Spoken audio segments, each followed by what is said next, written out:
Inilah Injil suci menurut Matius.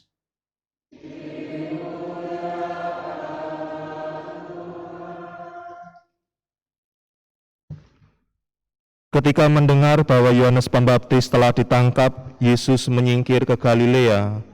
Ia meninggalkan Nazaret dan diam di Kapernaum di tepi danau di daerah Zebulon dan Naftali. Dengan demikian digenapilah firman yang disampaikan oleh Nabi Yesaya. Tanah Zebulon dan tanah Naftali, jalan ke laut, daerah seberang sungai Yordan Galilea, wilayah bangsa-bangsa lain, bangsa yang diam dalam kegelapan telah melihat cahaya yang besar. Dan bagi mereka yang tinggal di negeri yang dinaungi maut telah terbit cahaya. Sejak itu, Yesus mulai memberitakan, "Bertobatlah, sebab kerajaan surga telah dekat." Ketika Yesus sedang berjalan menyusur danau Galilea, ia melihat dua orang bersaudara, yaitu Simon yang disebut Petrus dan Andreas saudaranya. Mereka sedang menebarkan jala di danau, sebab mereka itu adalah penjala ikan. Yesus berkata kepada mereka, "Mari, ikutlah aku, dan kamu akan kujadikan penjala manusia." Mereka pun segera meninggalkan jalannya dan mengikuti Yesus. Setelah pergi dari sana, Yesus melihat pula dua orang bersaudara yang lain lagi, yaitu Yakobus anak Zebedeus dan Yohanes saudaranya, bersama ayah mereka Zebedeus. Mereka sedang membereskan jala di dalam perahu. Yesus memanggil mereka, dan mereka segera meninggalkan perahu serta ayahnya lalu mengikuti Yesus. Yesus pun berkeliling di seluruh Galilea. Ia mengajar dalam rumah-rumah ibadat dan memberitakan Injil kerajaan surga, serta menyembuhkan orang-orang di antara bangsa itu dari segala penyakit dan kelemahan mereka. Demikianlah sabda Tuhan.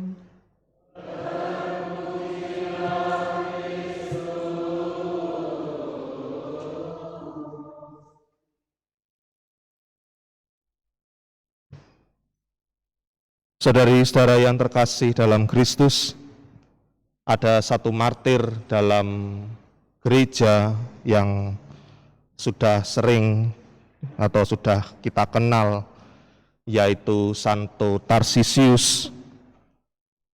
Cerita singkatnya, Santo Tarsisius, ia adalah seorang anak kecil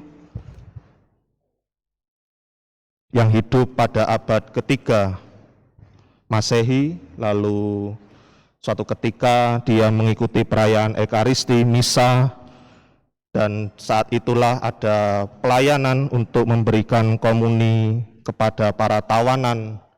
Tetapi saat itu pelayan untuk memberi komuni itu tidak hadir.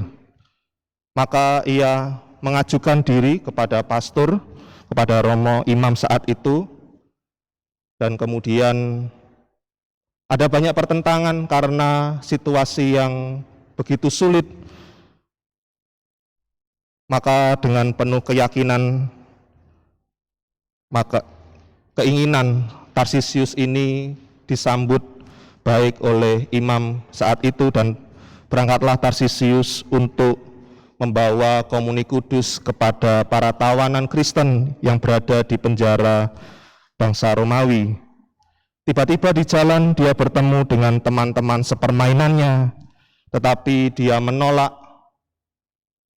Karena Tarsisius menolak, maka mereka mengajak terus-menerus, tetapi ada sesuatu yang aneh ketika teman-teman Tarsisius ini melihat bahwa ia sedang membawa sesuatu dan kemudian diketahui bahwa ia sedang membawa tubuh Kristus dan diketahui pula bahwa Tarsisius adalah seorang Kristen, maka yang terjadi teman-teman sepermainannya memukuli dan melemparinya dengan batu sehingga sekarat.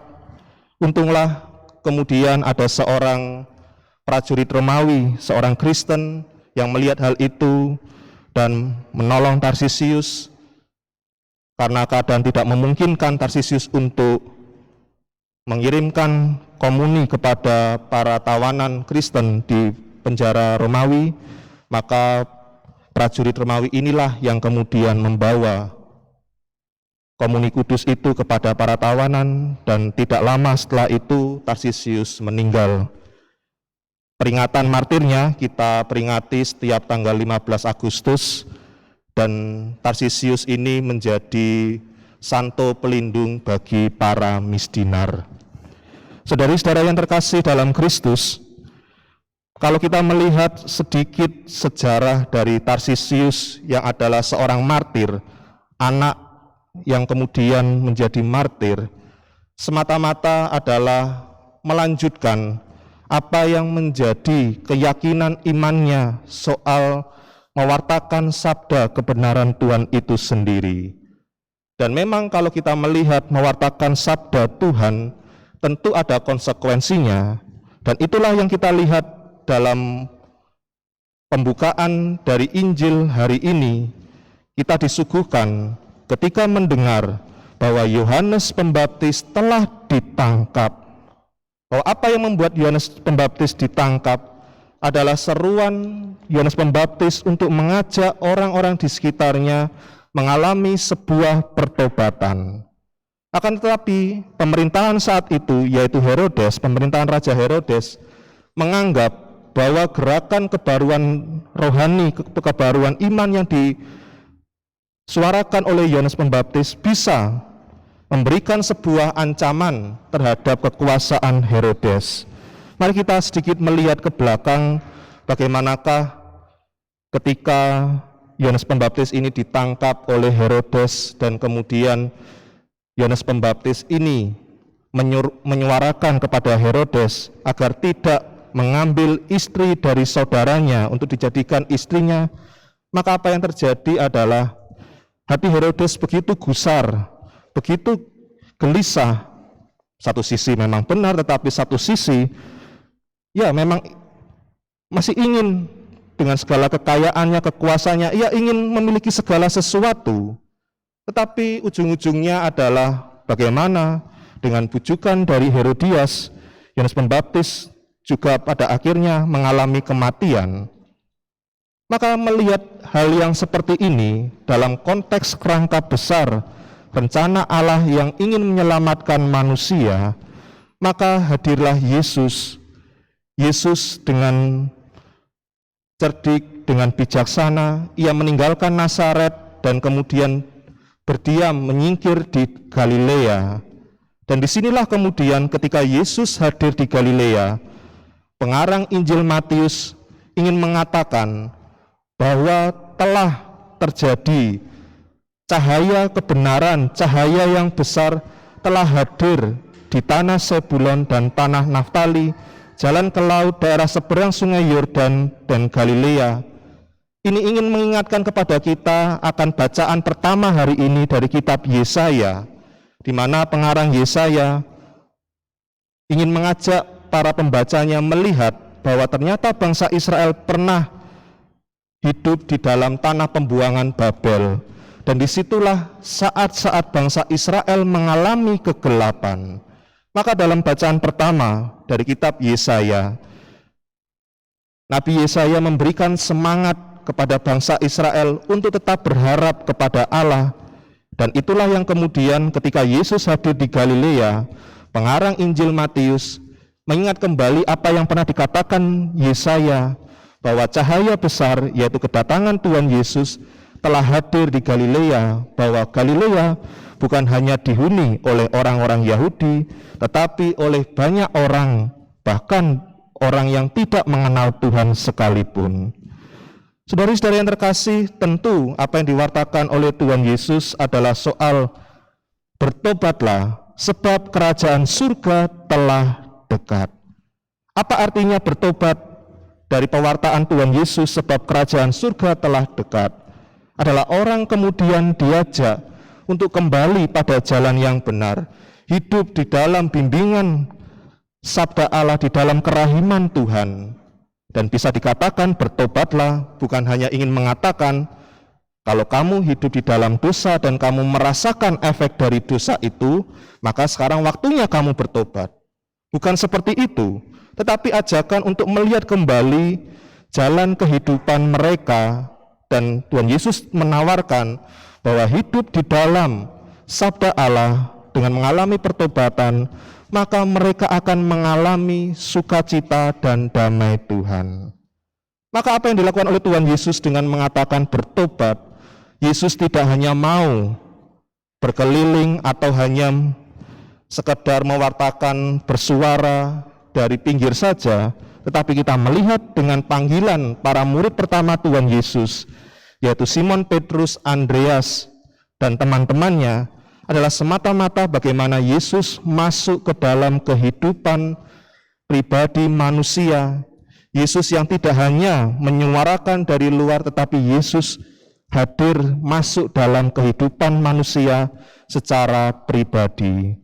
Saudari-saudara yang terkasih dalam Kristus, maka bacaan Injil hari ini mengajak kita untuk senantiasa bersyukur atas pengalaman iman yang kita miliki sebagai murid-murid Kristus, bahwa ketika kita dibaptis, saat itulah kita diingatkan bahwa kita telah menerima cahaya besar, cahaya damai sejati, yaitu Yesus yang mampu membawa kita pada jalan keselamatan kekal.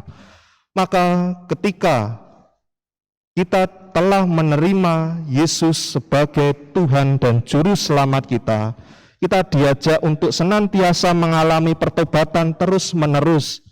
Mengalami pertobatan seperti tadi, bukan hanya ketika kita melihat dari efek dosa itu yang membuat kita jatuh atau mengalami kesengsaraan, tetapi dalam kehidupan sehari-hari kita diajak untuk senantiasa bersatu dengan Tuhan, bisa lewat Ekaristi, lewat membaca kitab suci, melakukan karya-karya cinta kasih, amal bakti, askese.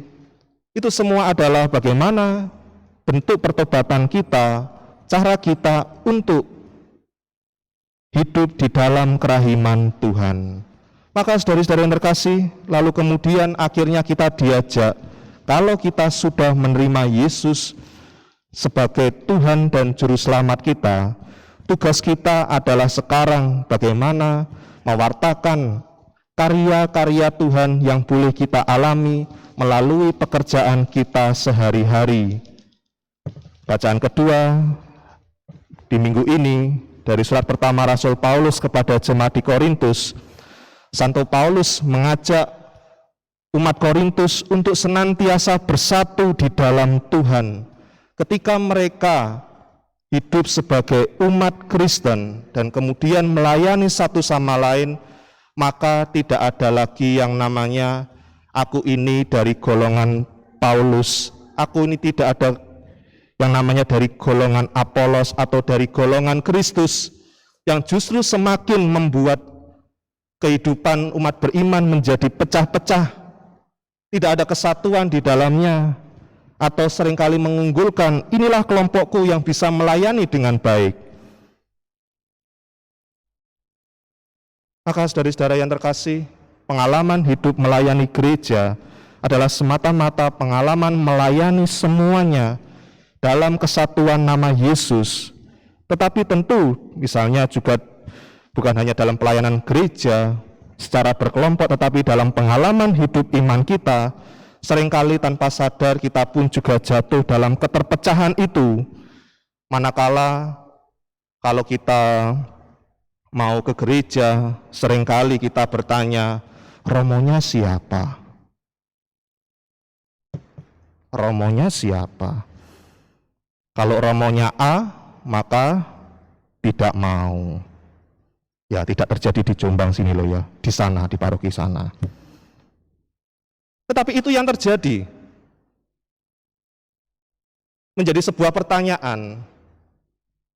Lah Anda ini mau ke gereja, mau bertemu Yesus, atau mau bertemu romonya? Maka ya kembali kita diingatkan bahwa kita pergi ke gereja, mengikuti Ekaristi, mengikuti ibadat, adalah semata-mata bagaimana kita ingin bertemu dengan Yesus dengan sepenuh hati.